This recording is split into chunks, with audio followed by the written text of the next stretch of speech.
Informativo 233, parte 2, de 4 partes.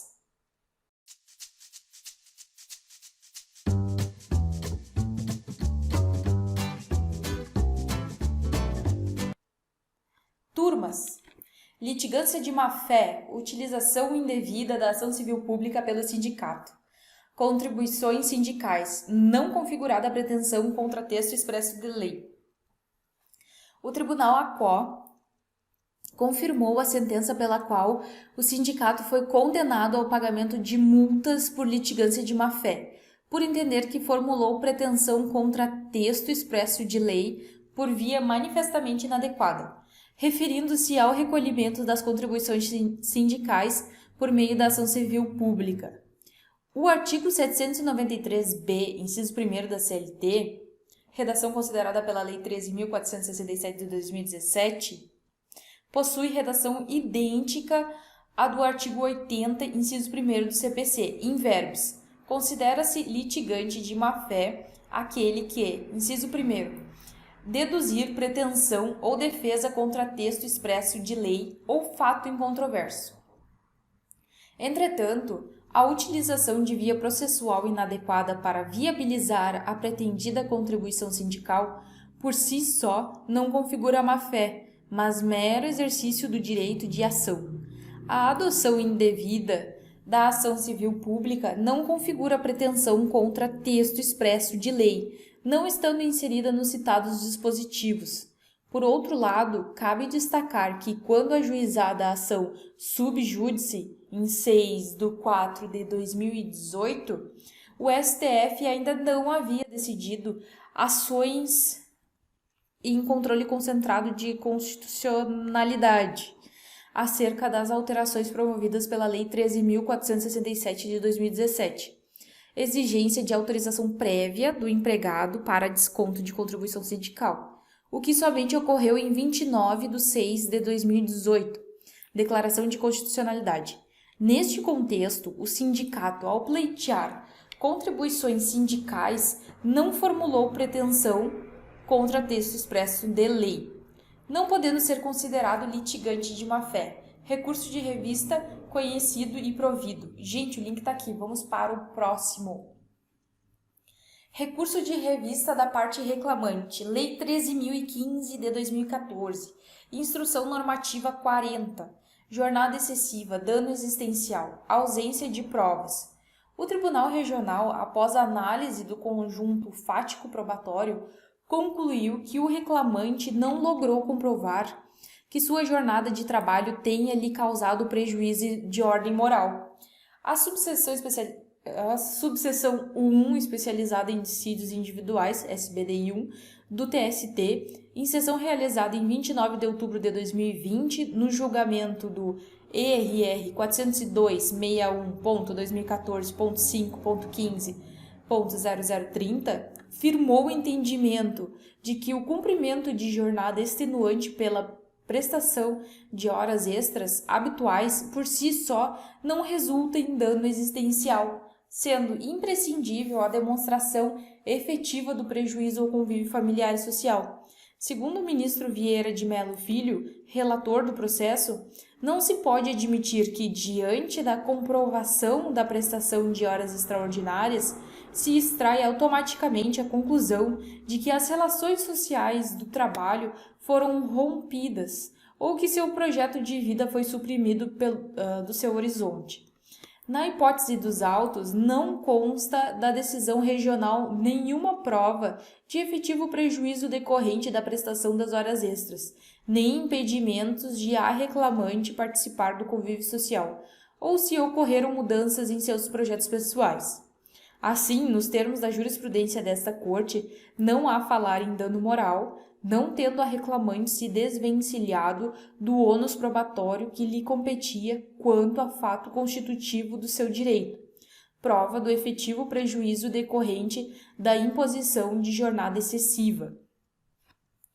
A decisão regional está em harmonia com a jurisprudência desta Corte sobre a matéria, razão pela qual é inviável o processamento do recurso de revista, nos termos do artigo 896, parágrafo 7º da CLT. 896. Cabe recurso de revista. Parágrafo 7º.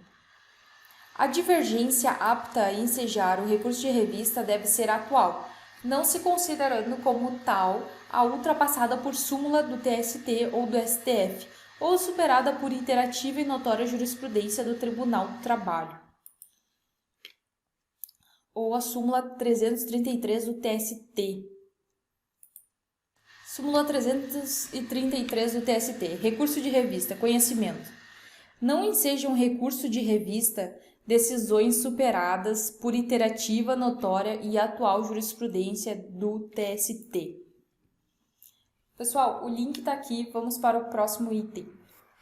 Recurso de revista do reclamante interposto na vigência da Lei 13.015/2014. Ausência de juntada das razões de voto vencido no acórdão recorrido.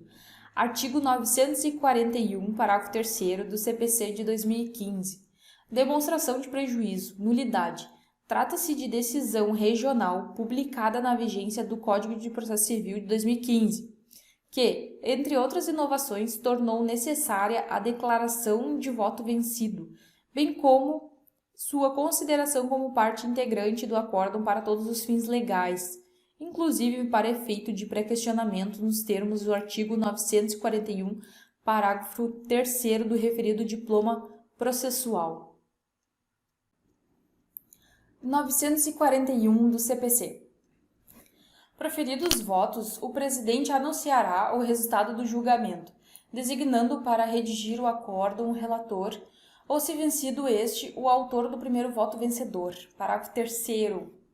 O voto vencido será necessariamente declarado e considerado parte integrante do acórdão para todos os fins legais, inclusive de pré-questionamento do referido diploma processual. Em caso, houve declaração de voto vencido, que não foi juntado ao acórdão, e apesar de a recorrente questionar sua juntada, o TRT negou-se a reparar o vício, sob o fundamento de que estava precluso o requerimento, pois nem a parte nem o prolator de voto vencido requereram a juntada de justificativa de voto vencido. Ocorre que o novel dispositivo de lei está diretamente associado ao requisito do pré-questionamento, inerente aos recursos de natureza extraordinária, o que é o caso dos autos, e a sua inobservância implica nulidade do acórdão. Precedentes. Recurso de revista conhecido e provido. Pessoal, o link está aqui, vamos para o próximo. Recurso de revista interposto na vigência da Lei 13.015/2014.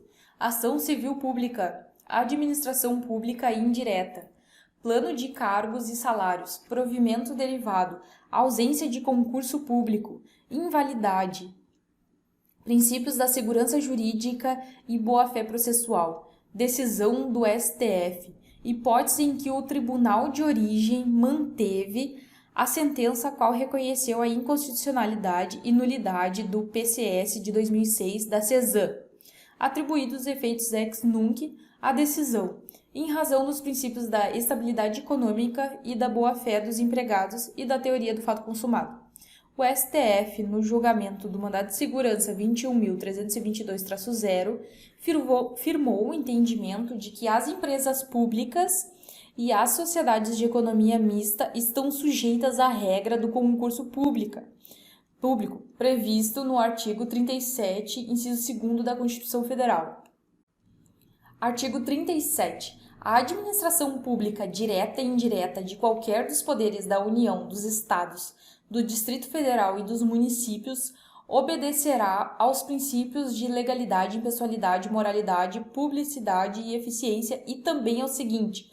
Inciso 2º. A investidura em cargo ou emprego público depende de aprovação prévia em concurso público de provas ou de provas e títulos, de acordo com a natureza e a complexidade do cargo ou emprego, na forma prevista em lei, ressalvadas as nomeações para cargo em comissão, declarado em lei de livre nomeação e exoneração.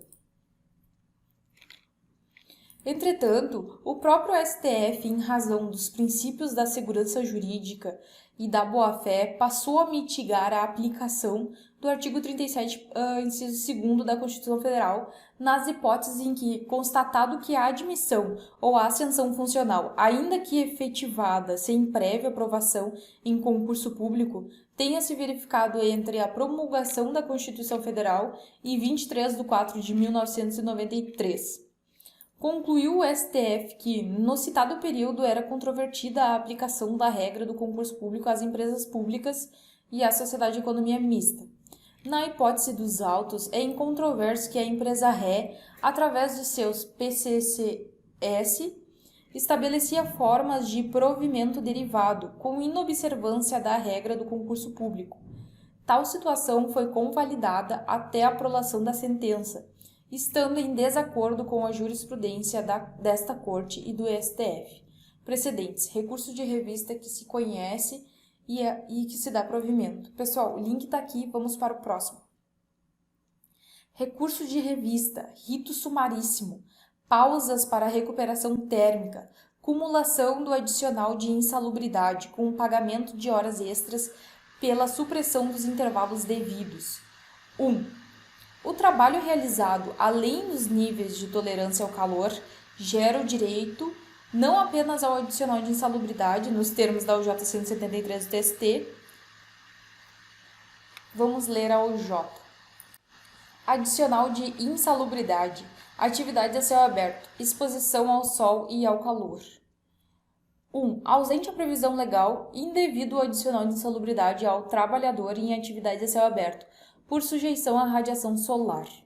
Item 2. Tem direito ao adicional de insalubridade o trabalhador que exerce atividade exposto ao calor acima dos limites de tolerância, inclusive em ambiente externo com carga solar, nas condições previstas no anexo 3 da NR 15 da Portaria 3.214 de 78 do Ministério do Trabalho e Emprego. Como também há intervalos para recuperação térmicas previstos pelo Ministério do Trabalho, em seus regulamentos, conforme autoriza o artigo 200 e inciso 5º da CLT. Artigo 200. Cabe ao Ministério do Trabalho estabelecer disposições complementares às normas de que trata este capítulo, tendo em vista as peculiaridades de cada atividade ou setor de trabalho, especialmente sobre 5. Proteção contra insolação, calor, frio, umidade e ventos, sobretudo no trabalho a céu aberto, com provisão quanto a este de água potável, alojamento, profilaxia de endemias. 2. A acumulação do adicional de insalubridade com pagamento das horas extras decorrentes da supressão das pausas para a recuperação térmica não configura bis in idem, visto que a exposição contínua ao agente insalubre não é elidida pelas pausas. São verbas de natureza diversa, devidas distintamente. Recurso de revista conhecido e provido. Pessoal, o link está aqui, vamos para o próximo. Adoro quando o TST trata desses temas. Recurso de revista obreiro, vínculo de emprego entre o motorista de aplicativo e a empresa provedora da plataforma de tecnologia da informação, Uber. Impossibilidade de reconhecimento diante da ausência de subordinação jurídica. Transcendência jurídica reconhecida. Recurso desprovido. 1. Avulta. Avulta significa que se estende. 1. Avulta a transcendência jurídica da causa CLT, artigo 896-A, parágrafo 1º, inciso 4º.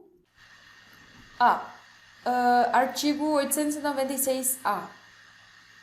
O TST, no recurso de revista, examinará previamente se a causa oferece transcendência com relação aos reflexos gerais de natureza econômica, política, social ou jurídica. Parágrafo 1º. São indicadores de transcendência entre outros. Inciso 4º. Jurídica. A existência de questão nova em torno da interpretação da legislação trabalhista.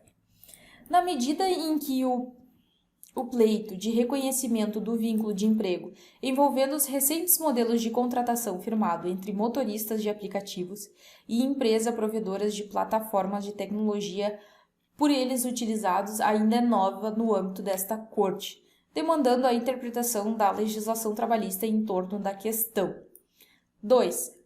Ademais, deixa-se de aplicar o óbice previsto na súmula 126 dessa Corte. Súmula 126. Incabível o recurso de revista ou de embargos para reexame de fatos e provas.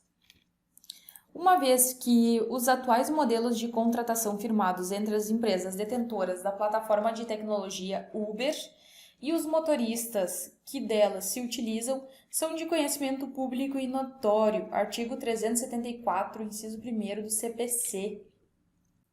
Artigo 374 do CPC. Não dependem de provas os fatos notórios e consona com um quadro fático delineado pelo regional. 3. Em relação às novas formas de trabalho e à incorporação de tecnologias digitais no trato das relações interpessoais, que estão provocando uma transformação profunda no direito do trabalho, mas carentes ainda de regularização legislativa específica, deve o Estado juiz, atento a essas mudanças, distinguir os novos formatos de trabalho daqueles em que se está diante de uma típica fraude à relação de emprego, de modo a não frear o desenvolvimento socioeconômico do país no afã de aplicar regras protetivas do direito laboral a toda e qualquer forma de trabalho. 4. Nesse contexto, analisando à luz dos artigos 2º e 3º da CLT, artigo 2º da CLT, considera-se empregador a empresa individual ou coletiva que, assumindo os riscos da atividade econômica, admite, assalaria e dirige a prestação pessoal de serviço. Parágrafo 1º. Equiparam-se ao empregador para os efeitos exclusivos da relação de emprego os profissionais liberais, as instituições de beneficência, as associações recreativas ou outras instituições sem fins lucrativos que admitirem trabalhadores como empregados. Parágrafo 2º. Sempre que uma ou mais empresas tendo, embora cada uma delas personalidade jurídica própria, estiverem sob a direção, controle ou administração de outra, ou ainda quando, mesmo guardando cada uma sua autonomia, integrem grupo econômico, serão responsáveis solidariamente pelas obrigações decorrentes da relação de emprego. Parágrafo 3º. Não caracteriza o grupo econômico a mera identidade de sócios, sendo necessária a configuração do grupo, a demonstração do interesse integrado, a efetiva comunhão de interesses e a atuação conjunta das empresas dele integrantes. Artigo 3º. Considera-se empregado toda pessoa física que prestar serviços de natureza não eventual a empregador, sobre a dependência deste e mediante salário. Parágrafo único. Não haverá distinções relativas à espécie de emprego e à condição de trabalhador, nem entre trabalho intelectual, técnico e manual. Voltando para o informativo. A relação existente entre a Uber e os motoristas que se utilizam desse aplicativo para obterem clientes dos seus serviços de transporte tem-se que quanto à habitualidade, inexiste a obrigação de uma frequência pré-determinada ou mínima de labor pelo motorista para o uso do aplicativo, estando a cargo do profissional definir os dias e a constância em que irá trabalhar. B. Quanto à subordinação jurídica, a par da ampla autonomia do motorista em escolher os dias, horários e forma de labor, podendo desligar o aplicativo a qualquer momento e pelo tempo que entender necessário, sem nenhuma vinculação a metas determinadas pela Uber ou sanções decorrentes de suas escolhas, a necessidade de observância de cláusulas contratuais, como, por exemplo, valores a serem cobrados, código de conduta, instruções de comportamento, avaliação do motorista pelos clientes, com as correspondentes sanções no caso de descumprimento, para que se preserve a confiabilidade e a manutenção do aplicativo no mercado concorrencial. Não significa que haja ingerência no modo de trabalho prestado pelo motorista, reforçando a convicção quanto ao trabalho autônomo, a inclusão da categoria de motorista de aplicativo independente como motorista da Uber, no rol de atividades permitidas para inscrições como microempreendedor individual, MEI, nos termos da Resolução 148 de 2019 do Comitê Gestor do Simples Nacional. C. Quanto à remuneração, o caráter autônomo da prestação de serviço se caracteriza por arcar o motorista com os custos da prestação do serviço, manutenção do carro, combustível e PVA, caber a ele a responsabilidade por eventuais sinistros, multas, atos ilícitos ocorrido, dentre outros, ainda que a empresa provedora da plataforma possa vir a ser responsabilizada solidariamente em alguns casos. Além de os percentuais fixados pela Uber de cota parte do motorista entre 75% e 80% do preço pago pelo usuário serem superiores ao que este tribunal vem admitido como suficiente para caracterizar a relação de parceria entre os envolvidos. 5. Já quanto à alegada subordinação estrutural, não cabe ao Poder Judiciário ampliar conceitos jurídicos a fim de conhecer o vínculo empregatício de profissionais que atuam em novas formas de trabalho, emergentes da dinâmica do mercado concorrencial atual e principalmente de desenvolvimentos tecnológicos, nas situações em que não se contata nenhuma fraude, como é o caso das empresas provedoras de aplicativos de tecnologia, que têm como finalidade conectar quem necessita da condução com um motorista credenciado, sendo o serviço prestado de motorista em si competência do profissional e apenas uma consequência inerente ao que propõe o dispositivo. 6. Assim sendo, não merece reforma o acórdão regional que não conheceu o vínculo de emprego pleiteado na presente reclamação, sob o fundamento de ausência de subordinação jurídica entre o motorista e a empresa provedora do aplicativo Uber. Recurso de revista desprovido. Pessoal, se vemos na próxima. Esse é o final da parte 2.